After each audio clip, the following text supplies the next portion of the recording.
sekolah kerana beliau bukan sahaja menyinati sekolah, malah beliau sememangnya telah mewakili Paduka bagi peringkat daerah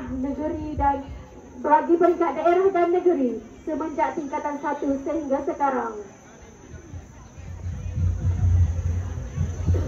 Beliau merupakan pemegang title Johan bagi acara 400 meter, 800 meter, 4x400 meter dan naik Johan 4x100 meter di peringkat MSSD dan telah dinobatkan sebagai olahragawan pada peringkat MSSD.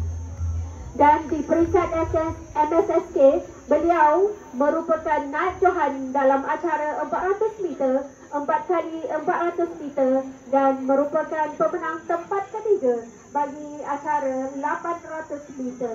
Dengan ini, majlis berbesar hati mempersilakan Saudara Muhammad Amir Naim bin Azmi untuk mengetuai lakas ikrar kejohanan dengan diiringi oleh semua pembawa bendera rumah sukan.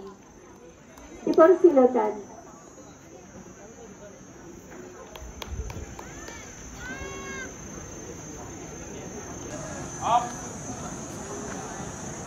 Bahwasanya kami berikrar akan mengambil bahagian di dalam kejohanan sukan tahunan kali ke-44